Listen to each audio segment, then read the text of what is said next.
السلام علیکم ورحمۃ اللہ وبرکاتہ۔ آج ہمارے سبق کا تیسرا لیسن ہے سورہ اخلاص، تسبیح رکوع، تسمیع، تحمید اینڈ سجدہ کی تسبیح۔ سورہ اخلاص۔ اعوذ باللہ من الشیطان الرجیم، بسم اللہ الرحمن الرحیم۔ کل فرما دیجئے، هو اللہ، وہ اللہ، احد ایک ہے۔ تم فرماؤ وہ اللہ ہے، وہ ایک ہے۔ اللہ الصمد، اللہ بے نیاز ہے۔ لم، نہ یا نہیں، یلد جنا اس نے، ولم اور نہیں یا نہ، یولد وہ کسی سے جنا کیا، نہ اس کی کوئی اولاد ہے اور نہ ہی وہ کسی سے پیدا ہوا ہے۔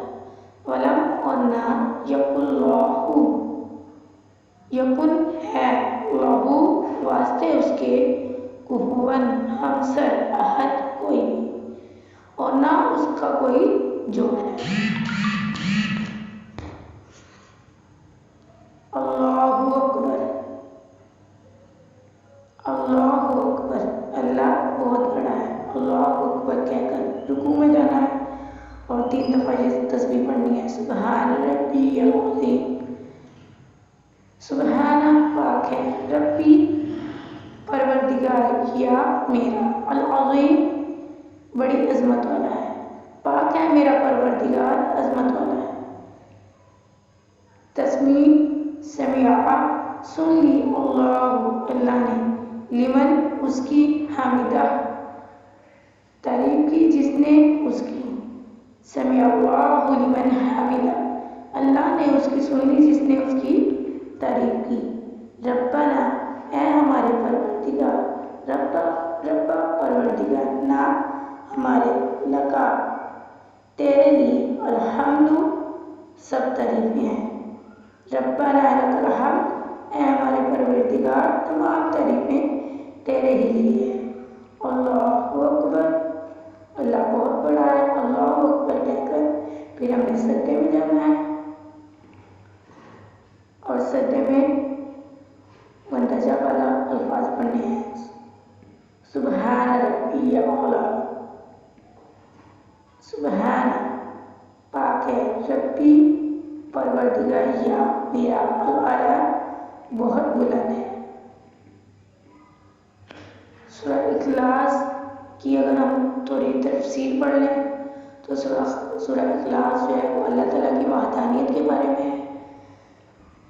ایک روایت کے مطابق سورہ اخلاص اللہ تعالیٰ نے اس وقت نازل کی جب کسی نے نبی پاک صلی اللہ علیہ وآلہ وسلم سے پوچھا کہ آپ کا رب کیسا ہے، کیا وہ کھاتا ہے، کیا وہ پیتا ہے، کیا وہ سوتا ہے، مطلب اس طرح سے کچھ الفاظ بولے تھے، یہ جسٹ ایک حدیث کا مفہوم ہے۔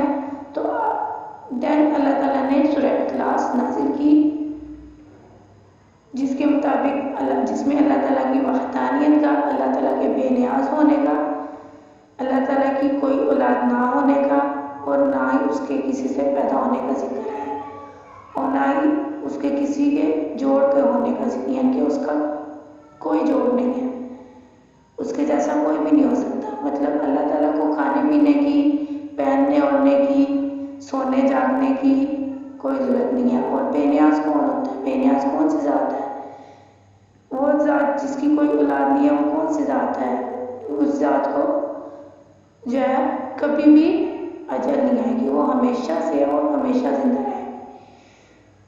ایک روایت کے مطابق یہ بھی ہے کہ یہ سورہ اخلاص اس وقت نازل ہوئی جب کسی نے پوچھا کہ حضرت پاک صلی اللہ علیہ وسلم سے پوچھا کہ اللہ تعالیٰ کیسے بنے، اللہ تعالیٰ کس کے وارث ہیں، کہاں سے، اس طرح سے کچھ سوال کیے تھے تو اللہ تعالیٰ نے سورہ اخلاص نازل فرمائی۔ اس طرح سے بہت ساری اس طرح کی روایات ہیں۔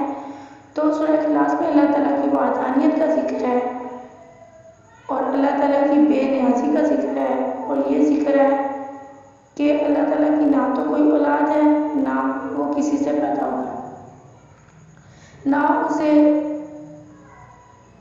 کوئی پیدا کر سکتا ہے اور وہ ہمیشہ سے اور ہمیشہ رہے گا، اس لیے اس کے جوڑ کا کوئی بھی نہیں ہے۔